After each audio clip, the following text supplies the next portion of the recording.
ఇంత అద్భుతమైన గొప్ప కార్యక్రమంలో పాల్గొని దేశానికే ఆదర్శంగా నిలబడే అవకాశం తెలంగాణ ప్రజలు మాకు ఇవ్వడం జరిగింది.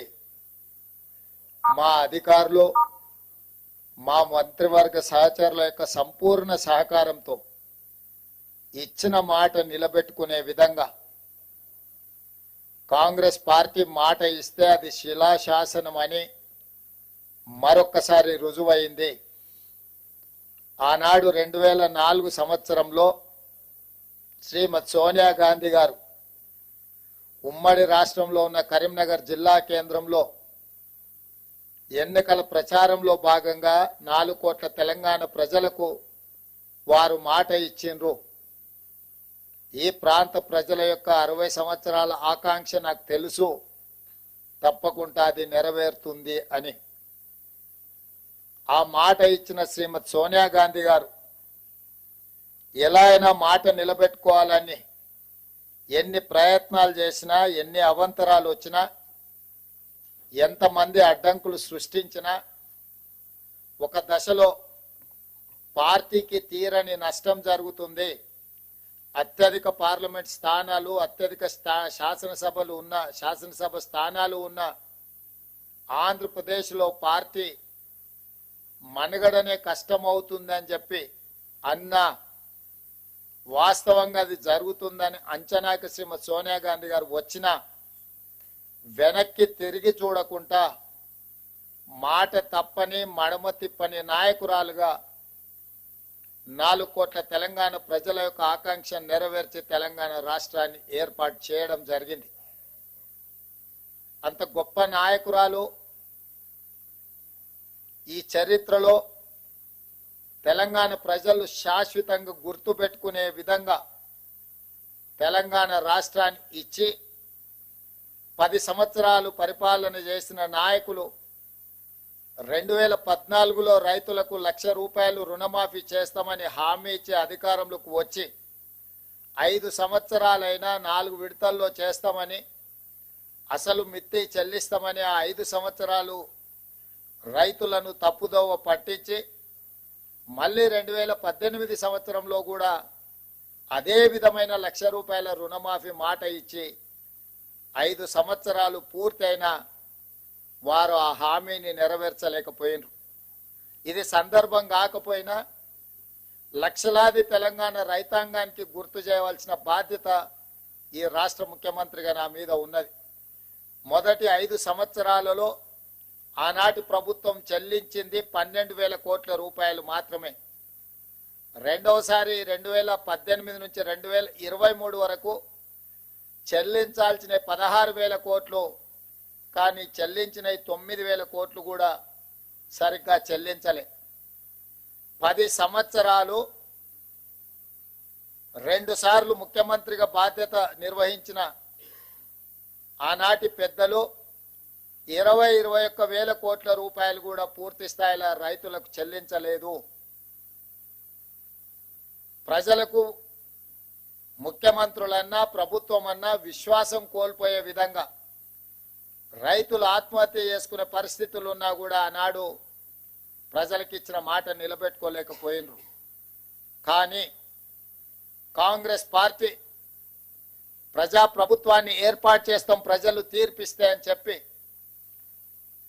మే 6, 2022 నాడు ఇంతకుముందు ఎల్లయ్య చెప్పినట్టు వరంగల్ ఆర్ట్స్ కాలేజ్ మైదానంలో లక్షలాది మంది సమక్షంలో ఈనాటి లోక్సభ పక్ష నాయకుడు, కాంగ్రెస్ పార్టీ మాజీ అధ్యక్షులు శ్రీ రాహుల్ గాంధీ గారు ముఖ్య అతిథులుగా పాల్గొని లక్షలాది మంది రైతుల సమక్షంలో వరంగల్ డిక్లరేషన్ పేరు మీద రైతులకు 2,00,000 రూపాయల రుణమాఫీ చేస్తామని మొట్టమొదట వారు హామీ ఇవ్వడం జరిగింది. రైతు డిక్లరేషన్ లో ఆ మాటను నిలబెట్టుకొని, ఆ మాటను గుర్తుపెట్టుకొని సెప్టెంబర్ 17, 2023 నాడు తుక్కుగూడ, రంగారెడ్డి జిల్లా రాజీవ్ గాంధీ ప్రాంగణంలో శ్రీమతి సోనియా గాంధీ గారు 6 గ్యారంటీలను ప్రకటించి తెలంగాణ ప్రజలకు మన నాయకురాలు శ్రీమతి సోనియా గాంధీ గారు మళ్ళీ తెలంగాణ ప్రజలకు రెండవసారి మాట ఇచ్చిండ్రు.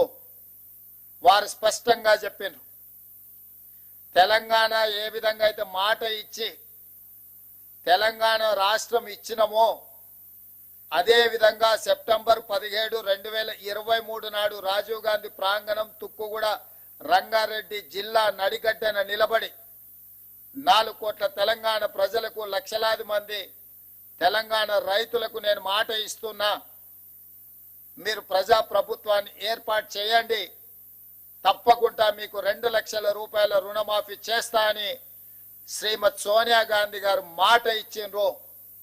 అందుకే ఈనాడు మా ప్రభుత్వం, మా మంత్రివర్గ సహచరుల సంపూర్ణ సహకారంతో రాహుల్ గాంధీ గారు మే 6, 2022 నాడు రైతు డిక్లరేషన్ లో చెప్పిన 2 లక్షల రూపాయల రుణమాఫీని సెప్టెంబర్ 17, 2023 శ్రీమతి సోనియా గాంధీ గారు ఇచ్చిన 6 గ్యారంటీలలో అత్యంత కీలకమైన 2 లక్షల రూపాయల రుణమాఫీని ఈనాడు ఏఐసిసి అధ్యక్షుడు శ్రీ మల్లికార్జున్ ఖర్గే గారి నాయకత్వంలో ఈ ప్రభుత్వం సచివాలయంలో కూర్చొని ధైర్యంగా, దర్పంగా తెలంగాణ రైతాంగానికి ఈరోజు బ్యాంకర్లు, అధికారుల సమక్షంలో 6,098 కోట్ల రూపాయలను మొదటి విడతగా 1,00,000 రూపాయల వరకు అప్పున్న రైతులకు మొత్తానికి ఈ రోజు మీ ఖాతాలో జమ చేసి రైతు రుణ విముక్తి కలిగించి మీరు ఎలాంటి అప్పులు బ్యాంకులో ఉండకుండా మీ పాస్ పుస్తకాలు మీకు వచ్చే విధంగా ఈ రోజు కార్యక్రమాన్ని చేపట్టడం జరిగింది. సంపూర్ణంగా ఇది పూర్తి కావడానికి సహకరించిన మా అధికారులకు, మా సహచర మంత్రివర్గ సభ్యులకు తెలంగాణ రాష్ట్ర రైతాంగం తరఫున నేను కృతజ్ఞతలు తెలియజేస్తున్నా. ప్రజాప్రతినిధిగా, ఒక జిల్లా పరిషత్ మెంబర్గా ప్రస్థానం మొదలుపెట్టిన నేను జిల్లా పరిషత్ చూసిన, శాసన మండలి ఎమ్మెల్సీగా పనిచేసిన, శాసన సభ్యుడిగా అసెంబ్లీలో పనిచేసిన, పార్లమెంట్ సభ్యుడిగా లోక్సభలో రాహుల్ గాంధీ గారు, సోనియా గాంధీ గారితో కలిసి పనిచేసిన ఈ 16 సంవత్సరాల సుదీర్ఘమైన రాజకీయ ప్రయాణంలో నా జీవితంలో మరుపురాని రోజు ఈ రోజు మీ సమక్షంలో ఉండి లక్షలాది మంది రైతులకు 2 లక్షల రూపాయల రుణమాఫీ చేసే భాగ్యము, గొప్ప అవకాశము నాకు కలిగింది. మీకు మనస్ఫూర్తిగా ఈ అవకాశం అందించినందుకు ధన్యవాదాలు తెలియజేస్తున్నా.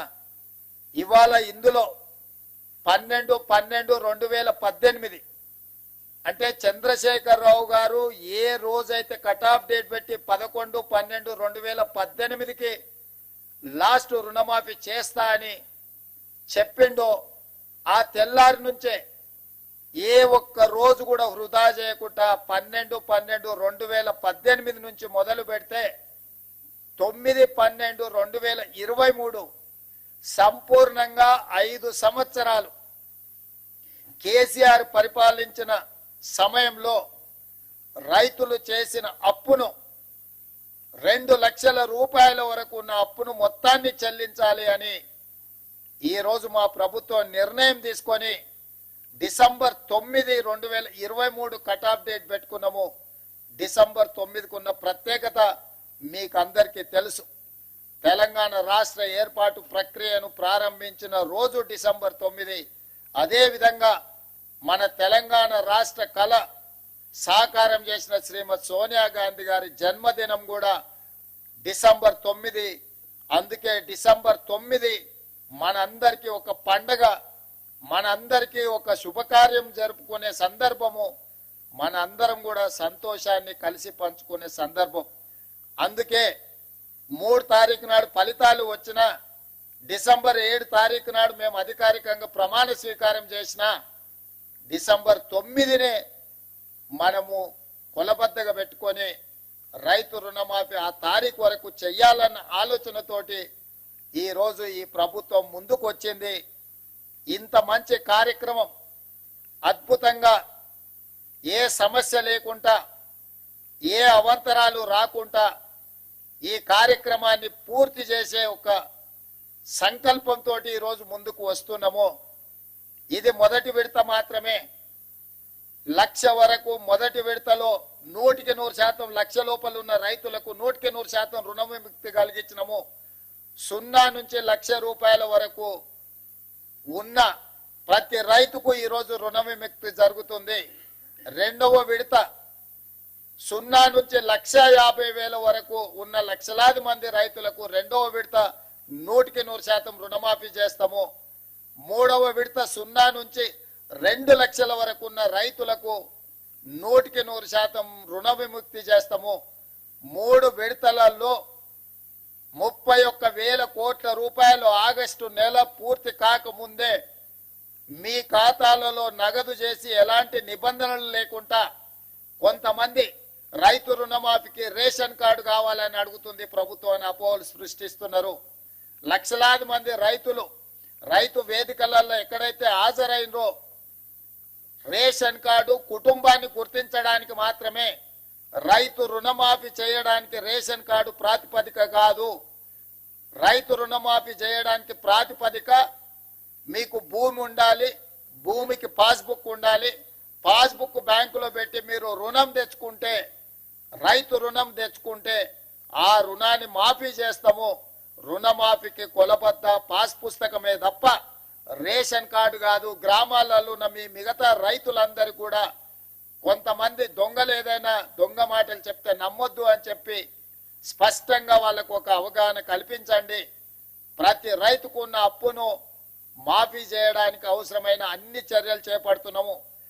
ఏదైనా సాంకేతిక లోపం వస్తే మీ సంబంధిత బ్యాంకు అధికారి దగ్గరికి వెళ్ళండి, వాళ్ళు సంపూర్ణంగా సహకరిస్తారు. ఈ రోజు ఆ అధికారులు కూడా ఈ సమావేశంలో ఉన్నారు. వాళ్ళందరికీ కూడా మేము విజ్ఞప్తి చేస్తున్నాము.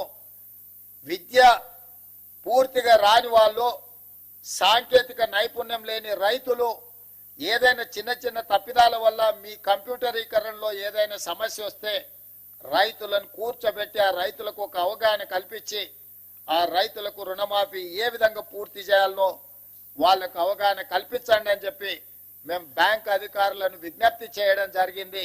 వాళ్ళు ఒప్పుకున్నారు. వాళ్ళకు కూడా మనస్ఫూర్తిగా కృతజ్ఞతలు.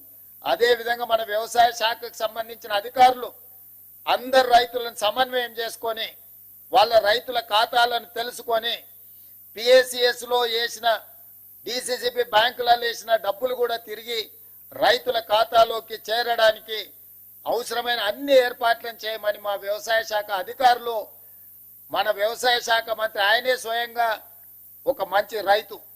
ఆయన ఎప్పుడు సమయం వచ్చినా సందర్భం వచ్చినా వారు వ్యవసాయం చేస్తారు. వ్యవసాయం సమస్యలు తెలుసు. ఇక మా ఆర్థిక శాఖ మంత్రి బట్టి విక్రమార్క గారు మీకు తెలుసు, ఆదిలాబాద్ నుంచి ఖమ్మం వరకు వందలాది కిలోమీటర్లు పాదయాత్ర చేసి రైతులతో మమేకమై రైతుల సమస్యలను తెలుసుకొని వాటిని పరిష్కరించడానికి ఇవాళ ఆర్థిక మంత్రిగా వారికి ఉన్న అనుభవాన్ని అంతా ఉపయోగించి ఏ మాత్రం వనరుల ఇబ్బంది జరగకుండా ఈ రోజు ముందుకు తీసుకెళ్తున్నాడు. వారికి ఆర్థిక మంత్రిగా బాధ్యత అప్పజెప్పినప్పుడు ఆయన గారు ఇచ్చిపోయిన అప్పు 7 లక్షల కోట్ల రూపాయలు.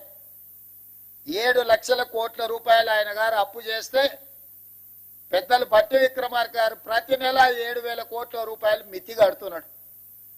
అప్పు చేసిన అయ్యగారు మిత్తి కడుతున్నదేమో బట్టి విక్రమార్క గారు ప్రతి నెల తిన్నా తినకపోయినా ఉపాసం బండి అయినా పోయినసారి చేసిన అప్పులకు ఇప్పుడు మన బట్టి విక్రమార్క గారు ప్రతి నెల దాదాపుగా 7,000 కోట్ల రూపాయల మిత్తి కడుతున్నాడు. తెలంగాణ రాష్ట్రం వచ్చినప్పుడు సంవత్సరానికి 12 నెలలకు కలిపి కడుతున్న మిత్తి అప్పు 6,500 కోట్లు. ఆనాడు సంవత్సరానికి కట్టే బ్యాంకు అప్పు ఇవాళ ప్రతి నెల కట్టాల్సిన పరిస్థితి వచ్చింది. ప్రతి నెల గతంలో ప్రభుత్వ అధికారులకు జీతాలు ఇవ్వాలన్న కష్టంగా ఉండే, ఎత్తుకొని జమ చేసి ఇచ్చే పరిస్థితి. అక్కడి నుంచి ప్రభుత్వ అధికారులకు పెన్షన్దారులకు ప్రతి నెల మొదటి తారీఖు నాడు 5,000 కోట్ల రూపాయలు జీతభత్యాలకు ఈరోజు మనం కేటాయిస్తున్నాము, నిధులు విడుదల చేస్తున్నాం. సరిగ్గా 7 నెలలు మనం మహాలక్ష్మి కానీ, గృహజ్యోతి కానీ, రాజీవ్ ఆరోగ్యశ్రీ కానీ ఇట్లా వివిధ ఖాతాలకు వివిధ మన 6 గ్యారంటీలలో అమలు చేసిన 5 గ్యారంటీలకు ఇప్పటి వరకు 29,000 కోట్ల రూపాయలు మన ప్రభుత్వం ఖర్చు పెట్టింది. అంటే ఇన్ని రకాలుగా ఇబ్బందులు వచ్చినా సంక్షేమ పథకాలకు ఇప్పటికీ 7 నెలల్లోనే 29,000 కోట్ల రూపాయలు ఖర్చు పెట్టి ప్రతి నెల పోయిన ప్రభుత్వం చేసిన అప్పుకు దాదాపుగా 7,000 కోట్ల రూపాయలు మిత్తి కట్టుకుంటా ఇప్పుడు రైతులను ఆదుకోవాలి, రైతులకు ఇచ్చిన మాట నిలబెట్టుకోవాలి. మాట ఇస్తే మాట తప్పం, మడమ తిప్పము. కాంగ్రెస్ పార్టీ ఏదైనా చెబితే 100% అమలు చేస్తుంది అని 2009లో మన్మోహన్ సింగ్ గారు ఏ విధంగా అయితే రుణమాఫీ చేసి చూపించిండో ఈనాడు దేశంలోనే ఆదర్శం. కొంతమంది ఎక్కడెక్కడి నుంచో వచ్చి ఒక ఆయన గుజరాత్ మోడల్ అంటాడు, ఇంకొక ఆయన ఇంకేదో మోడల్ అంటాడు. ఇవాళ ఈ దేశంలో ఉండే కోట్లాది మంది రైతులకు, రాజకీయ పార్టీలకు తెలంగాణ మోడల్ ఆదర్శంగా నిలబడబోతుంది. తెలంగాణ రాష్ట్రం మాట ఇచ్చి రైతులకు 2 లక్షల రూపాయల రుణమాఫీ ఏకకాలంలో అధికారంలోకి వచ్చిన మొదటి 8 నెలల లోపలనే శ్రీమతి సోనియా గాంధీ గారు, శ్రీ రాహుల్ గాంధీ గారు ఇచ్చిన మాట నిలబెట్టుకొని ఈ రోజు దేశంలోనే ఆదర్శమైన ప్రభుత్వంగా తెలంగాణ మోడల్ గా ఈ రోజు మనము నిలబడ్డము. వ్యవసాయం దండుగా కాదు, వ్యవసాయం పండుగని నిరూపించినాం. రైతుల కోసమే ఈ ప్రభుత్వం ఉన్నది, రైతును రాజును చేయడమే ఈ ప్రభుత్వం యొక్క లక్ష్యం. ఇది ప్రజా ప్రభుత్వం అని చెప్పి ఈనాడు మనం నిరూపించుకున్నాం. ఇవాళ దేశంలోనే మనం తలెత్తుకునే విధంగా ఈ కార్యక్రమం ఉండబోతుంది.